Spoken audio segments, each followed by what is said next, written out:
Le Grand Matin Sud Radio, 7h-9h, Jean-Jacques Bourdin. Avez-vous de l'argent liquide sur vous? Moi, régulièrement. Moi, j'en ai pas là.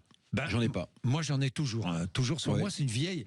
J'aime bien payer en liquide. Ouais. J'aime bien payer en liquide parce qu'on sait au moins ce qu'on dépense. Ah, vous avez raison. Mais oui, par carte, on est vite surpris. Hein. On est vite. Bien, Eric, vers la fin du paiement en liquide. Enfin, c'est pas encore le cas. Non, vous allez voir. Mais le cash disparaît progressivement de nos poches. De plus en plus de transactions par carte bancaire. Est-ce possible d'imaginer un jour la disparition des billets, des pièces de monnaie? Alors, vous avez raison de poser la question, Jean-Jacques, parce qu'il y a quelques années encore, on se disait, est-ce qu'un jour les chèques disparaîtront? Vous voyez, Oui, on c'est paye vrai. plus par chèque. On paye plus par chèque. Pratiquement Très peu de choses. On fait 3 chèques par mois et encore. Bon, voilà. Oui. Donc en fait, les cartes bancaires sont en train de prendre le pas nettement Oui.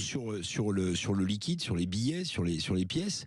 Avant, par exemple, quand vous alliez, moi chez le coiffeur, je paye en liquide. Maintenant, on paye en carte bancaire sur le marché, parce que je sais que vous allez souvent sur le marché, Oui. Jean-Jacques. Oui. Et ben sur le marché, n'importe quelques petits commerçants qui vendent des plats à cuisiner, Oui. il a son terminal. Vous avez vu ces bien petits sûr. terminals blancs que vous pouvez acheter d'ailleurs dans le public. Vous pouvez acheter dans le public. Certains taxis, par exemple, qui appartiennent pas à des grandes compagnies, ils achètent leur petit terminal bancaire et vous payez directement et vous recevez par mail votre facture. Donc en fait, l'argent liquide est de moins en moins utilisé. Bon, le monde se numérise, se bancarise.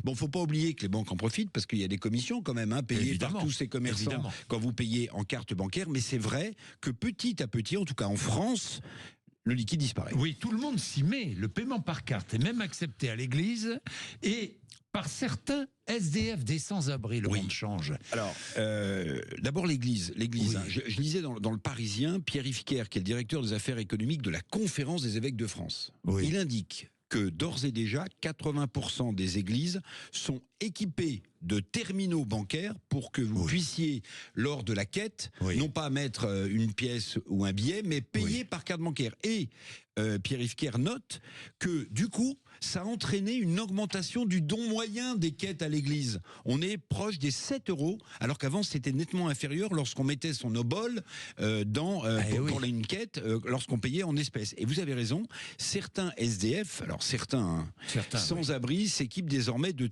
terminaux de paiement portatifs. Ça veut dire que quand même, s'ils se font payer pour qu'on les aide à vivre, ça veut dire qu'ils ont un compte bancaire quand même. Évidemment. Mais vous savez que vous pouvez ouvrir des comptes bancaires un peu partout maintenant, dans les bureaux de tabac ou ailleurs. Donc en fait, c'est en train de prendre forme. Et du coup, il n'y a plus de l'excuse de non, j'ai pas de monnaie, je peux pas vous donner. Oui. Alors reste quand même une question, Jean-Jacques. C'est que je sais pas si vous l'avez noté, mais il y a pas mal de commerçants qui refusent le paiement par carte bancaire si c'est pas à 10 € ou à 15 €. Est-ce qu'ils ont le droit? Alors, ils n'ont pas le droit, mais ils payent des commissions. Parce que ça varie. Hein. Il y a des commerçants qui vous disent, moi, en dessous de 15 €, je ne prends pas la carte. Oui. En fait, s'il y a de moins en moins de cash et de plus en plus de paiements par carte bancaire, je demande à voir comment vont faire les commerçants, juste pour justifier le fait qu'ils payent une commission. Oui, le liquide a quand même, l'argent liquide a quand même de belles heures devant lui encore. Enfin, il faut pas... Ça va pas disparaître, donc. Non. Alors, bon, en France, on l'utilise de moins en moins, mais il y a des pays comme en Allemagne où les grosses coupures sont utilisées. Vous savez, ça va vous paraître incroyable, mais 200 € ou 500 €, il y a des coupures de 500 € qui circulent. Bon, évidemment, c'est une façon aussi de contrôler tout ce qui est illicite.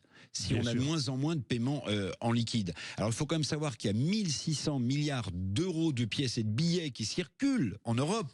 Dans la zone euro, c'est considérable. Et puis, il n'y a pas si longtemps, certains à la Banque Centrale Européenne poussaient à la création d'un billet d'1 €. Vous savez, comme il y a $1. Bon, mais on a abandonné ça assez vite. Pourquoi? Simplement parce que ça coûte plus cher de fabriquer un billet d'1 € que sa valeur faciale. Et qu'une pièce d'1 €. Bien sûr. Bien, merci beaucoup. Merci Eric, il est 7h29, le temps.